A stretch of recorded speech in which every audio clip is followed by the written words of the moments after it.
오늘은 생각하라 그리고 감사라는 제목으로 하나님의 말씀을 함께 나누도록 하겠습니다. 오늘은 추수감사절 예배로 함께 합니다. 가을이라는 계절은 많은 것을 생각하게 하는 계절입니다. 많은 것 가운데서도 내 삶을 돌아보게 하는 계절인 것 같아요. 그래서 이전 것, 지나갔던 것들을 돌아보게 하는 그 시간을 우리에게 할애하게 하는 계절인 것 같습니다. 달려가기보다 달려간 길을 바라보는 시간이라는 것입니다. 이 시간을 보는 두 가지의 시선이 있습니다. 한 명은 부정적인 사람입니다. 부정적인 사람은 과거를 돌아볼 때 과거에 대한 상처, 아픔, 원망, 후회 많이 남습니다. 그래서 그 안에 슬픔이 가득해지고, 그래서 낙엽이 하나 떨어질 때 내 마음도 떨어지는 것 같고, 낙엽이 떨어질 때 내 인생이 떨어지는 것 같고, 허무하고 황량함을 느끼는 동시에 지금 잘 살고 있는 내 삶까지도 흔들어버리는 시선을 갖고 있습니다. 그리고 그가 한식과 같은 내뱉는 말은 늘 무거운 한숨뿐입니다. 그러나 하나님의 안에 있는 사람은 다릅니다. 과거를 돌아보는 것은 똑같습니다. 뒤를 쳐다봅니다. 근데 뒤를 보고 하는 것이 황량함, 허무함, 어려움, 상처가 아니라 내가 하나님께로부터 무엇을 받았는지를 기억해낸다라는 것입니다. 내 인생길을 걸어온 것이 하나님의 은혜였구나라는 것을 하나하나 차곡차곡 쌓여진 것을 서랍장 열어보듯이 열어보고 감사함의 추억에 젖어들 수 있다라는 것입니다. 그래서 하나님이 우리에게 거저주신 그 사랑과 거저주신 그 은혜의 손길을 기억하게 돼서 그 가을이 더 큰 풍성함으로 다가올 수 있게 되는 것입니다. 우리를 향한 하나님의 사랑을 새삼 깨닫게 되는 것이 가을이라는 계절이기도 한다는 것입니다. 그래서 이러한 사람들이 탄식과 같은 내뱉는 말은 감사입니다. 감사의 시작은요, 내가 무엇을 받았는지에 대해서 기억하는 것으로 인하여 시작됩니다. 옷이 몸에 끼잖아요. 특히 가을에 많이 드시죠? 그래서 옷에 옷이 껴요, 몸에.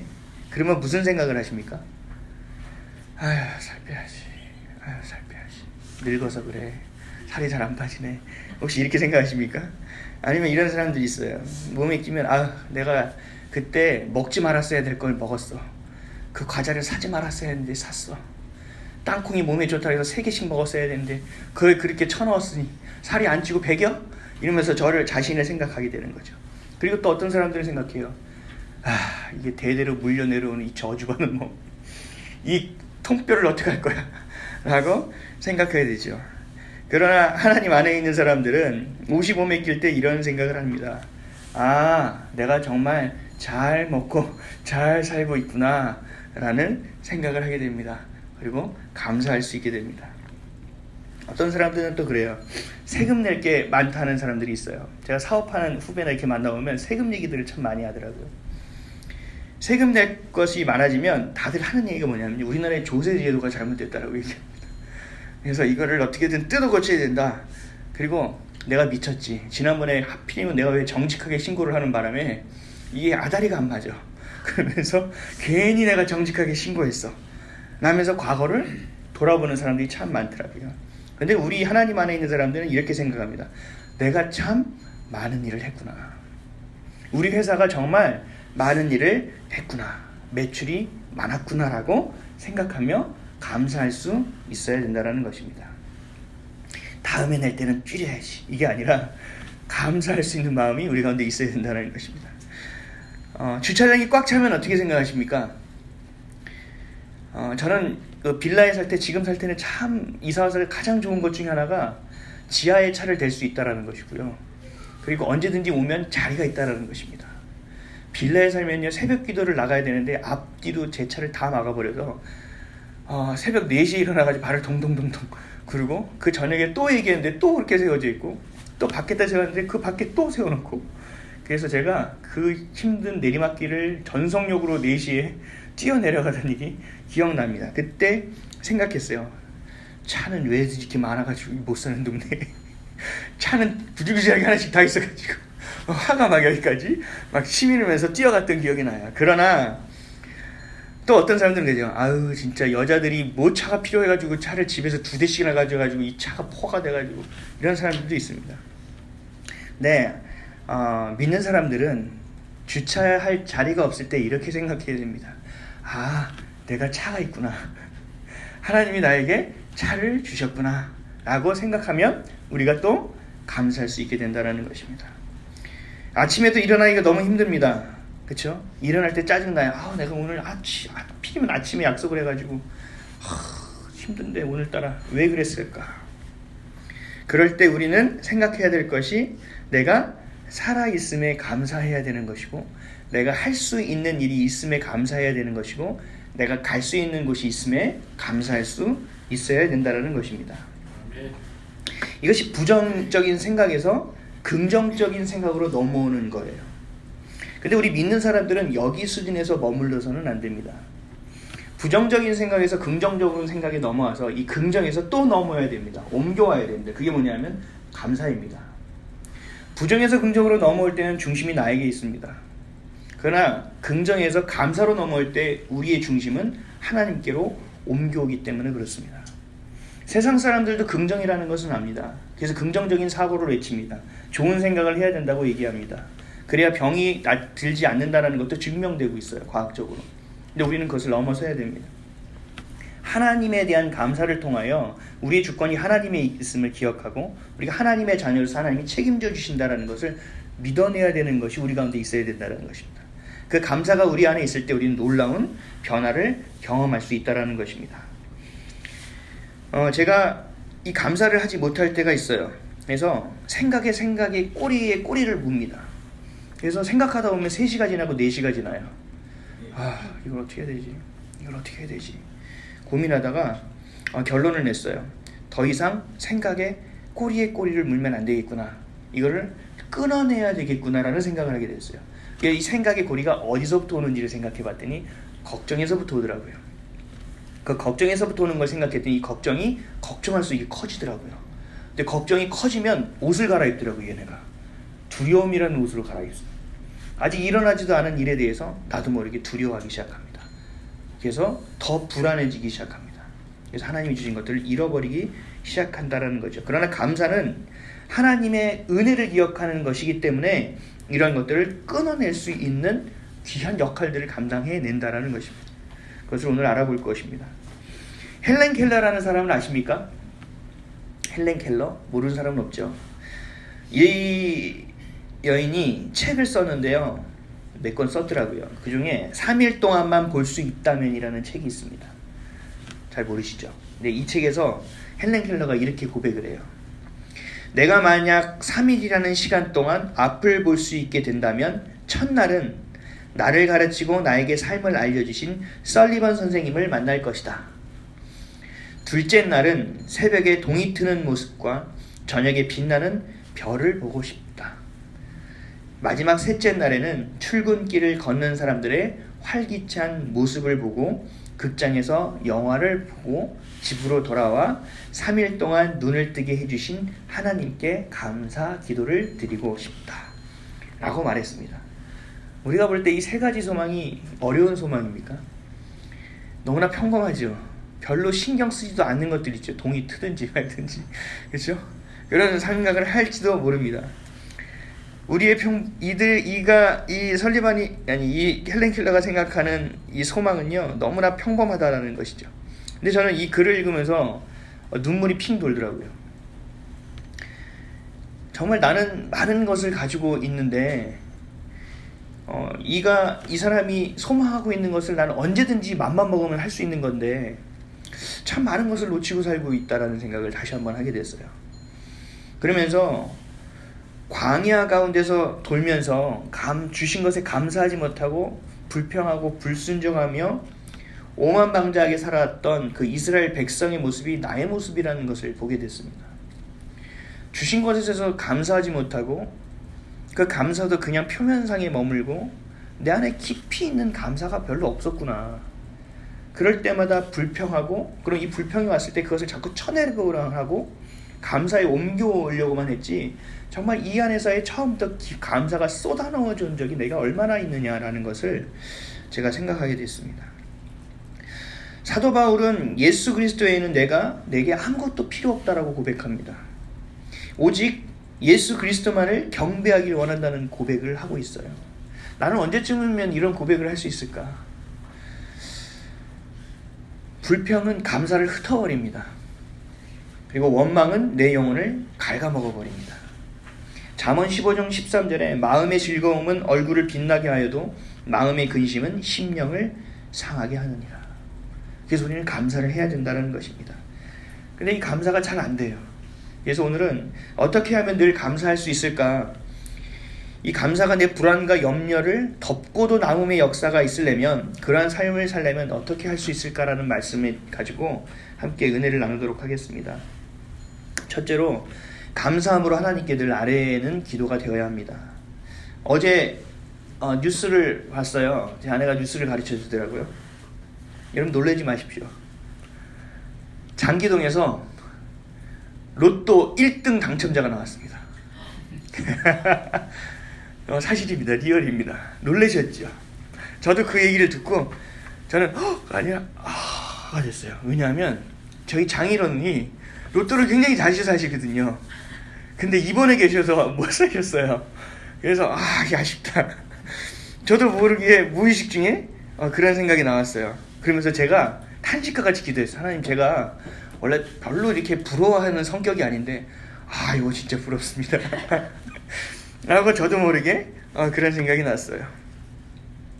여러분, 돈이 생기면요, 돈을 벌면 벌수록 만족감이 있을 것 같잖아요.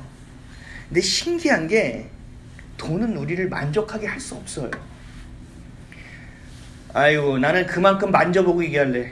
나는 그만큼 벌면서 얘기할래. 그러면 할 말은 없지만 수많은 지금까지 살아온 선배들과 선조들이 그것을 증명하고 있음에도 불구하고 우리는 그것을 실제로 본인이 깨달으려고 한다는 거죠. 근데 이것은 깨달으려고 하는 것이 아니라 그것을 내가 해보고자 하는 욕심이 더 앞서는 모습이 있습니다.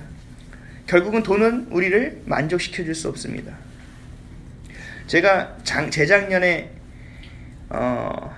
석사학위를 마치고 학교 강의를 하면서 고민한 게 있어요. 저는 배움이라는 것이 저를 만족시켜줄 수 있다라고 늘 생각했거든요. 저는 배우는 게 너무 좋아요. 기타 이런 거 잘 모르고 기술적인 건 너무 어렵고요. 이 지적으로 습득하는 것을 너무 좋아해요.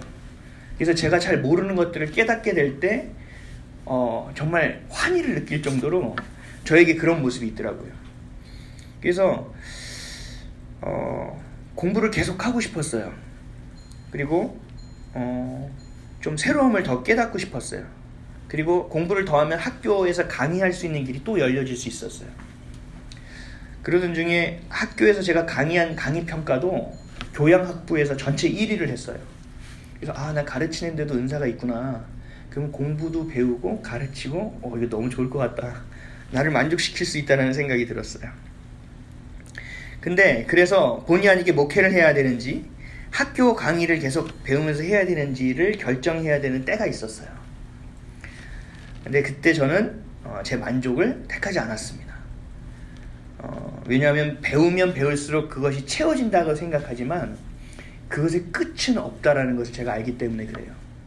그 배움이라는 것은 책에서 배워지는 것이 아니라 삶의 현장 가운데서 있다라는 것을 제가 분명히 알았기 때문에 그것을 택하지 않았습니다. 또 하나, 목회라는 것은요, 사람들이 그 돈을 대해서 만족하고 또 배움에 대해서 만족하고 권력에 대해서 만족하는 것은요, 채워질수록 그 기준이 어디에 있는지 아세요?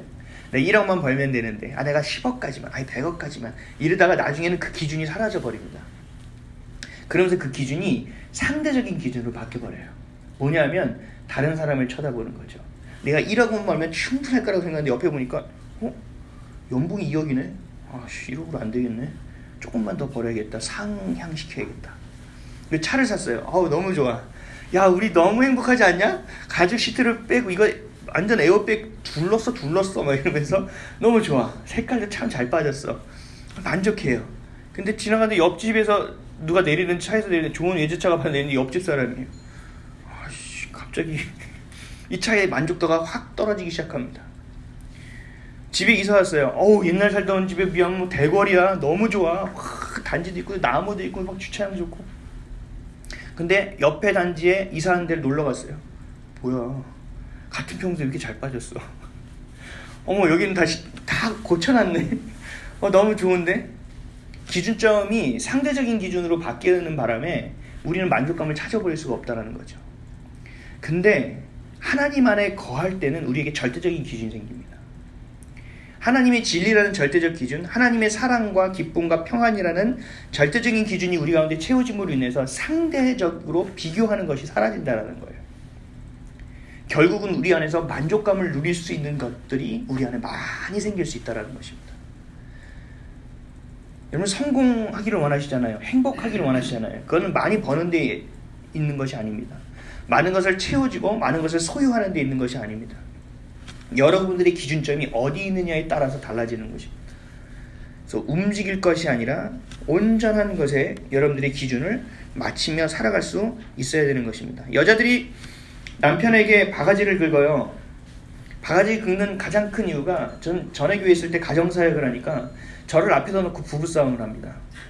전도사님이 잠깐 와주셔야 되겠어요. 가면 둘이 싸워요. 듣고 있다 보면 내가 여기 왜 있지? 1시간 뭐 30분 이 정도 싸우면 괜찮아요. 제가 지금 최장 기록이 4시간 반을 제 앞에서 싸운 기록을 가지고 있습니다. 그것도 제가 목사고시 바로 보기 전날입니다. 공부를 해야 되는데, 가서 책을 봐야 되는데 제 앞에 놓고. 근데 지금도 그들 부부가 연결되어서 하는데 잘 살고 있습니다. 아주 잘 살고 있습니다. 근데 그렇게 싸우는 가장 큰 이유들이 뭔지 아세요? 여자가 남자에게 바가지를 긁는데, 그 바가지를 긁는 가장 큰 이유는 돈을 더 벌어오라는 겁니다. 돈 좀 더 벌어오라는 거예요. 그럼 그 돈 벌어오라는 가장 큰 이유가 뭔지 아세요? 차를 사겠다라는 거 아니에요. 우리 아들, 우리 딸 학원 좀 좋은 데 좀 돌리고 싶다라는 거예요. 그리고 먼 학원으로 보내지 않고 선생님이 오게끔 하고 싶다는 거예요. 그럴 때 얼마나 많은 문제를 덮을 수 있는지 아느냐라는 거예요. 이게 내가 혼자 난 자식이야?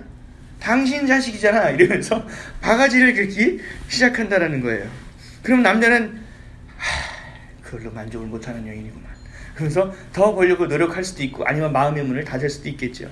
어쨌든 바가지를 긁어요. 근데 그 문제에 대한 핵심을 잘 캐치를 못해요. 만족하지 못하는 문제의 핵심은 뭐냐면요, 아내가 돈이 부족한 게 아니에요. 그건 둘째 셋째 문제예요. 만족하지 못하고 살아가고 있다는 것이 가장 중요한 문제입니다. 남편에게도 만족하지 못하는 겁니다. 자녀에게도 만족하지 못하는 겁니다. 내가 내 스스로에게도 만족하지 못하는 것입니다. 지금 내 삶에 만족하는 것이 없어요. 그래서 그것을 만족시키려고 하다 보니까 가장 우선순위에 있는 자녀가 발견되고, 그 자녀가 잘 됐으면 좋겠고, 그 자녀가 좀 더 좋은 양질의 것들을 받았으면 좋겠다라는 것으로 넘어간다라는 거예요. 만족하지 못하는 사람에게는 감사함은 없어요. 계속적으로 불화와 어려움과 환난이 연속되어질 수밖에 없습니다. 그럼 바가지 긁는 아내를 볼 때 남편은 뭘 봐야 됩니까? 그 아내의 만족되지 못하는 마음을 볼 수 있어야 되는 것이죠. 감사할 때 질병에서 건짐을 받게 되어 있습니다. 감사할 때 실타래처럼 얽혀있는 문제가 풀려지기 시작합니다. 감사할 때 막혀있던 담이 무너지게 되는 거예요. 왜냐하면 그 감사를 통해서 하나님이 일하기 시작하기 때문에 그렇습니다. 우리가 감사할 수 있다는 것은 어디서 오냐면요, 하나님을 철저히 믿는 믿음 안에서 옵니다. 오늘 보면 6절 말씀 다 같이 한번 읽어보겠습니다. 6절입니다. 시작. 아무것도 염려하지 말고 다만 모든 일에 기도와 간구로 너희 구할 것을 감사함으로 하나님께 아뢰라. 아멘. 아무것도 염려하지 않을 수 있는 것은 우리를 눈동자처럼 지켜주시고 인도해 주시고 이끌어 주신 하나님, 우리의 아버지가 되시기 때문입니다. 그리고 우리가 그분의 자녀가 되는 것을 믿기 때문에 가능합니다. 그러면서 염려하지 말고 대신 우리에게 말씀하고 있어요. 염려하지 말고 오직 모든 일에 기도하고 간구하라고 합니다. 구하라고 합니다. 그런데 그것을 감사함으로 구하라고 합니다. 믿고 기도하라는 것이죠. 욕심이 아니라 탐욕이 아니라 감사함으로 하나님께 나오라는 거예요. 야고보서 4장 2절에서 3절 말씀에 너희는 욕심을 내어도 얻지 못하여 살인하며 시기하여도 능히 취하지 못하므로 다투고 싸우는도다. 너희가 얻지 못하면 구하지 아니함 때문이요 구하여도 받지 못하면 정욕으로 쓰려고 잘못 구하기 때문이라. 아멘. 감사함으로 구하라는 거예요. 감사함으로 구하라는 것은 그 기준점이 하나님에 있기 때문에 하나님 안에서 가장 좋은 것으로 주실 것으로 믿고 기도하라는 것입니다. 그럴 때 우리 가운데 감사가 생길 수 있다는 거예요. 결국 믿음이 있는 사람만이 온전함으로 감사할 수 있게 된다는 것입니다. 사랑하는 성도 여러분, 감사하며 살고 계십니까? 보니까 이제부터 그렇게 할게요 이런 표정이신데 여러분 감사하시길 바랍니다. 우리의 입술에서 탄식처럼 나오는 것이 이게 아니라 감사가 되어야 될 줄 믿습니다. 그러한 저와 여러분 되시기를 주의 이름으로 간절히 축원드립니다. 둘째로 감사하는 방법을 제가 알려드리겠습니다. 혹시 이런 책들을 읽어보셔서 인간관계론, 성공대화론, 자기관리론 이런 책 혹시 읽어보신 적 있어요? 저는 행복론이라는 책도 쓰셨는데 이분이 데일 카네기라는 사람입니다. 저는 이분의 책에 관계론, 행복론을 읽고 좀 많은 인사이트들을 얻었어요. 이분이 학사 출신임에도 불구하고 굉장히 많이 불려다니면서 강의를 할 정도로 많이 성공하신 분이에요. 그러니까 세상 말로 하면은 자기 처세술, 그 삶을 읽는 눈이 탁월하셨던 분입니다. 근데 이분이 어느 날 심한 우울증에 걸렸어요. 너무 심한 우울증에 걸려서 어떻게 할 수가 없었어요. 그래서 이분이 찾고 찾다가 방법을 하나 찾았습니다. 우울증을 극복할 수 있는 방법을. 근데 이 우울증을 극복하는 방법은 부정적인 생각에서 긍정적으로 옮겨오는 것에서 끝나는 것이 아니라 제가 서두에 말씀드린 것처럼 감사까지도 옮겨올 수 있는 방법을 선택했던 것입니다. 이분은 앉아서 차를 한잔 마시면서 이렇게 생각합니다. 내 아들이, 내 딸이 범죄를 저질러서 감옥에 갔다. 우울증이 걸린 사람이 이런 생각을 하는 거예요. 그리고 내가 사업을 했는데 사업이 망했어. 그래서 집을 잃어버렸어. 아니면 어느 날 갑자기 우리 집에 불이 나서 헐레벌떡 뛰쳐나왔더니 내가 쓰던 글이 원고가 다 타버리고 우리 가족은 아무도 못 나오는데 나 혼자 뛰쳐나왔어. 아무것도 나에게 남은 것이 없는 절망적인 상황이고 말년에 완전히 빈털터리가 됐어. 가끔 숨이 안 쉬어지는데 호흡이 잘 안 돼서 하다가 병원을 갔는데 폐암 말기래. 내가 이제 죽구나. 한 달도 안 남았대. 나는 재산도 가족도 글도 모든 것을 잃어버린 사람이구나 라는 것을 묵상했대요. 미친 사람이죠. 그걸 생각했대요. 그리고 나서 펴놓고 글을 쓰는 거예요. 이 내용을 생각했던 리스트를 다 적는 거예요. 불이 났다, 다 잃었다, 나는 암에 폐암 말기다. 글을 막 리스트를 몇십 개를 적는데요. 그리고 나서 다시 한번 읽으면서 체크하기 시작합니다. 사실이 아닌 것을 뺍니다. 사실이 아닌 것을 지우기 시작하는 거예요. 그랬더니 놀라운 사실을 발견한 거예요. 이 상상하기도 끔찍한 일들이 이 실제적인 사실이 아니고 내게 일어나지 않았다라는 것이 명확해졌다라는 거예요. 우울증을 가진 사람들이 두려워하는 거예요. 앞서가는 거예요. 이렇게 되지도 않았는데 이렇게 될 거라고 생각하고 부정적인 생각을 내 마음에 가득 품는 거예요. 그래서 그거를 인식하고 다 쏟아내고 그것이 실제인지 아닌지를 체크해 나간 거예요. 그랬더니 이 사람이 두렵고 염려스럽고 어렵던 마음들이 해결되기 시작했다라는 것을 느꼈다라는 겁니다. 여러분들도 한번 해보세요. 집에 가서 한번 미친 짓을 하지 말고 한번 해보세요. 아니면 이렇게 할 수도 있어요. 이렇게 하면 저렇게 되고 저렇게 하면 이렇게 될 것 같고 갈팡질팡 할 때는 적어보세요. 적어보시고 내가 그 리스트 안에서 실제적인 내용들을 선별해보면은 좀 더 쉽게 되어질 수도 있다는 것입니다. 제가 서두에 말한 것처럼 제가 생각이 참 많았던 사람이에요.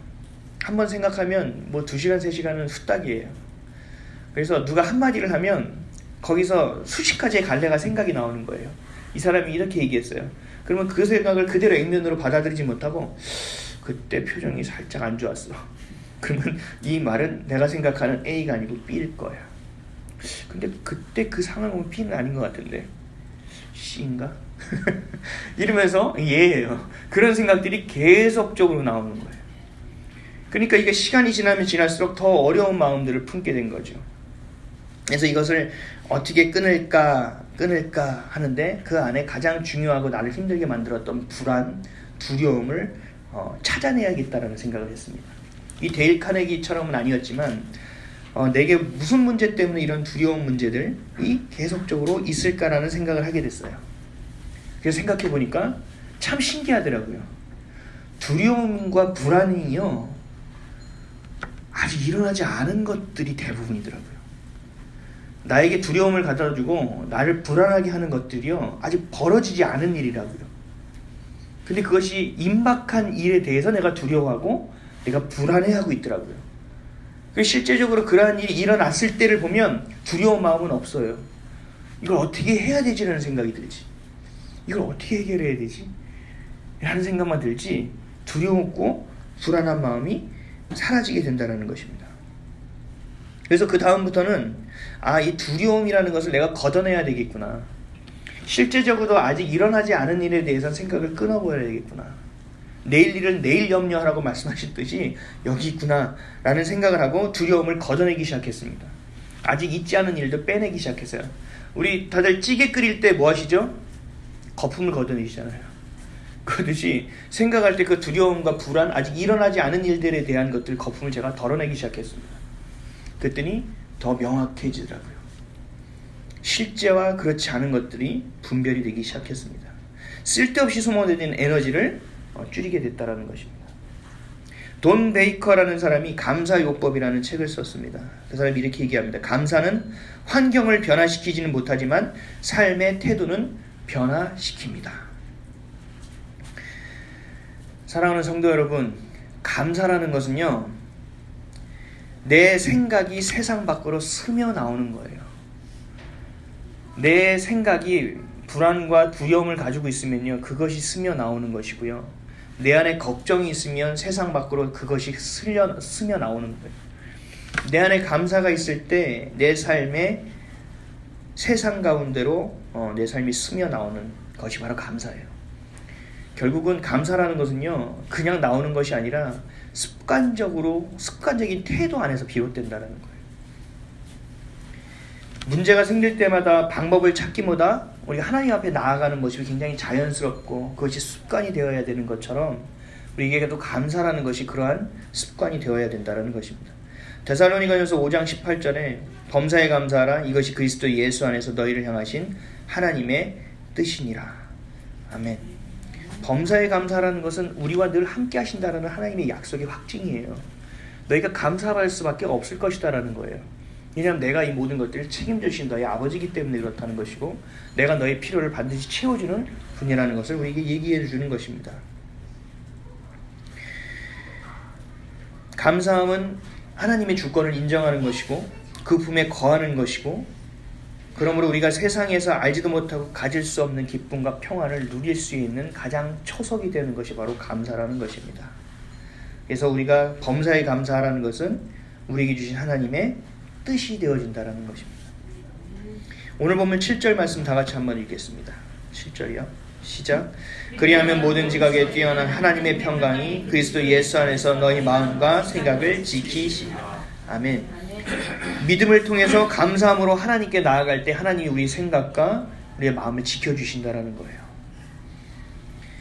감사는 선택이 아니에요. 감사는 늘 있어야 할 것입니다. 그래서 여러분들이 감사할 수 있는지 없는지를 보는 것이 내 믿음의 수준을 우리가 스스로 볼 수 있는 시금석이 되어지는 것입니다. 다시 한번 말씀드리겠습니다. 부정적인 생각에서 긍정적으로 가져오는 것에서 넘어서야 합니다. 그 긍정의 마인드에서 우리는 감사함의 마음으로 넘어서야 됩니다. 옮겨져야 됩니다. 그럴 때 하나님이 우리의 범사를 주관하여 주시는 것이고 우리의 믿음이 자라날 수 있습니다.